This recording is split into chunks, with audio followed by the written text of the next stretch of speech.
What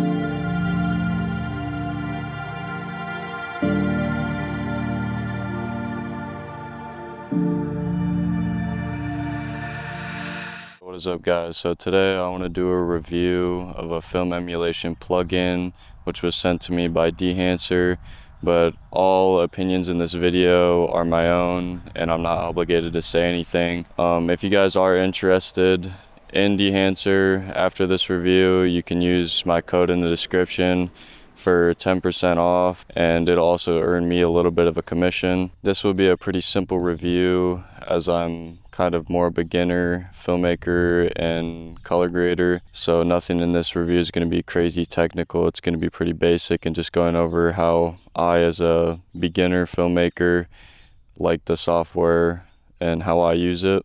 Alright, so we're in DaVinci Resolve and I'm going to show you how I grade with Dehancer. I like to start off adding a couple nodes. I add Dehancer on the last node. I add 5. I like to add, sometimes I don't even use these 4 with this because sometimes I don't need them, but some images need a bit more correcting if I messed up while I was shooting. But for this image, I'm not going to use the 4 before, but it is nice to just have those just in case I need them. I'll usually put like exposure here, white balance, and then color correcting if I need to, and then this for anything else. But like I said, I'm just going to be using the Dehancer plugin because you really can do everything in Dehancer if you want to, and different workflows. Some people do a lot more outside of the plugin and just use the plugin strictly for the film look and grain and all that kind of stuff, but you can make exposure adjustments and all that in here as well. To start off, you can choose from a source. If you have a LUT that converts your footage, you can do that and just put it as Rec 709, but you can also color transform inside of the plugin, which is what I'm going to do. And they have most cameras in here, which is very nice. That's all I have to do right away. And then we'll go down to print. For this shot, I know that I like Fujifilm, but they got a couple different prints here. But we'll go with the Fuji. I like to enable film compression, which, as you can see, gives that film highlight look where it's super soft. And then we'll go to film developer and turn that on. I just use this to boost my color up, and you can do this. Some people do it outside of the plugin, but I think it looks pretty good using the plugin. And it's very simple. Once I have this start look in, then I'll go back to film and choose the film stock I like. It's kind of nice because you can just scroll through here and kind of figure out which film stock you like the most and how it affects different images. For me, on this one, I like the Konica Impreza, I believe I'm saying that right. This gets us pretty close to where we want to be. Let me just disable film grain for now. Let's mess with our black points real quick, set those. Set it just above 0 on the waveform here. And then for our highlights, we can boost up quite a bit here. Just keep them under 1,000 so they're not blown out. So that looks pretty good for that. As you can see, a little before and after adds a lot more contrast to the image. And then here we can kind of fine tune that contrast with this. There looks pretty good to me. And honestly, it's already looking about where I want it to be. So if we can just mess with our film grain now.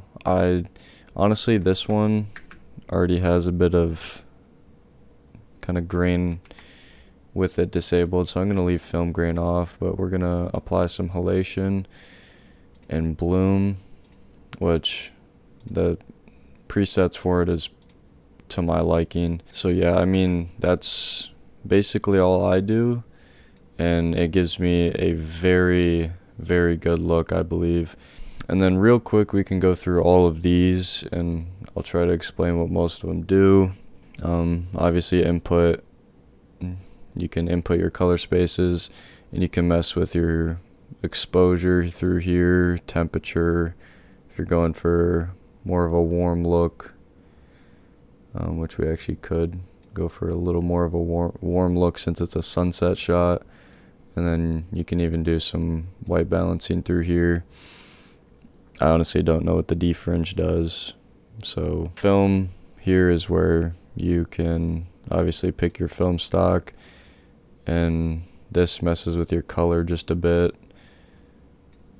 which I don't usually touch much unless I want just a bit of a hint of a different color.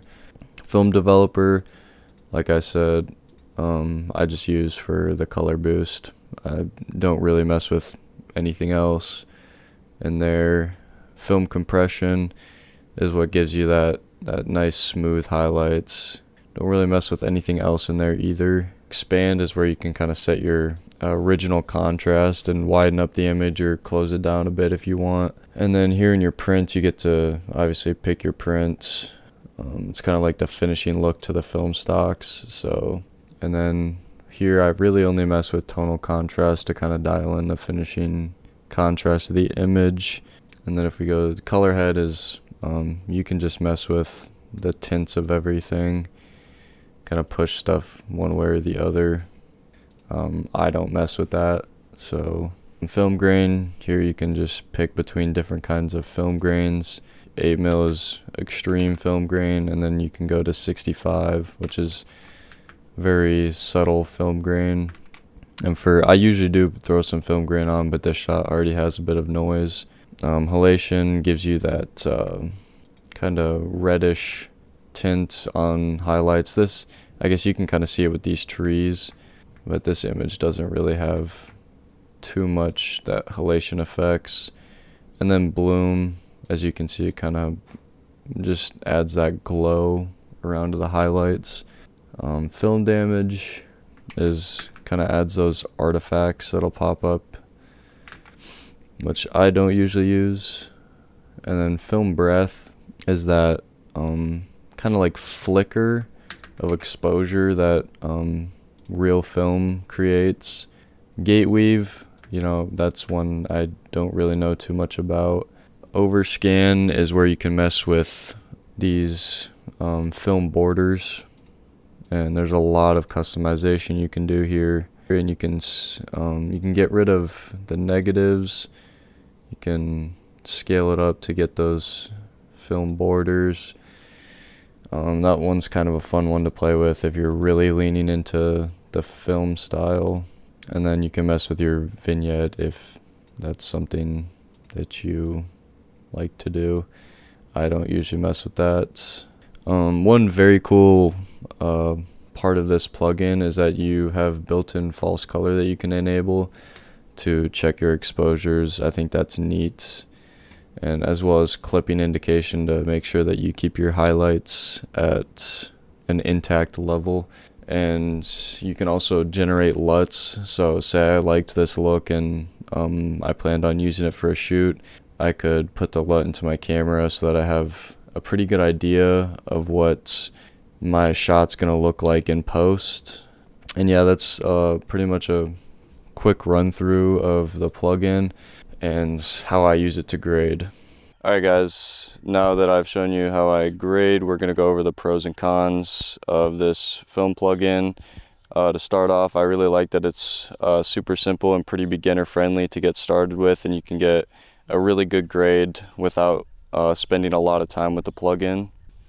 And going along with that, all the controls are super simple, and you can make a lot of adjustments or as minimal of adjustments, which I think makes it great for beginners and more experienced creators, because if you need to dial stuff in, there's stuff to do that there. And if you're more on the beginner side, there's a lot of controls that are simple to understand that can still give you great results. Another pro is the feature of having the false color readings. I found that very helpful in certain situations and can help any level of creator that wants to dial in their exposure according to false colors. And lastly, I really like that they have LUT exports. I found that helpful so that I can just throw on the type of film grade I want and throw it in my camera so that I can get a really good preview of what it's going to look like in post.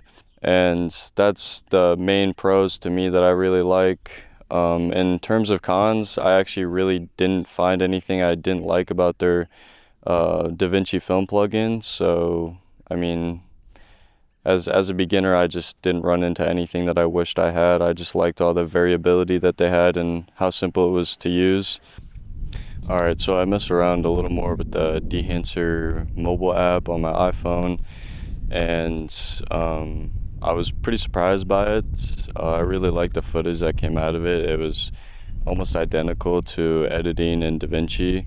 I'll throw those clips up right now so you guys can see what that looks like.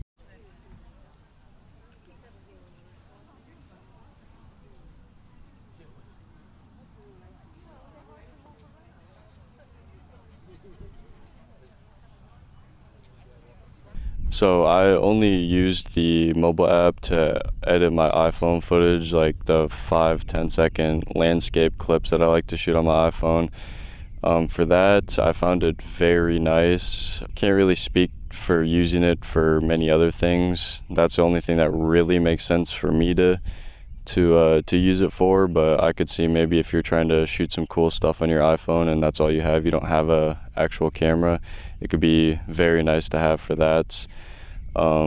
The mobile UI, like the UI on the app, was pretty decent. It reminds me a lot of like Lightroom, and it's very beginner friendly, like the plugin in DaVinci.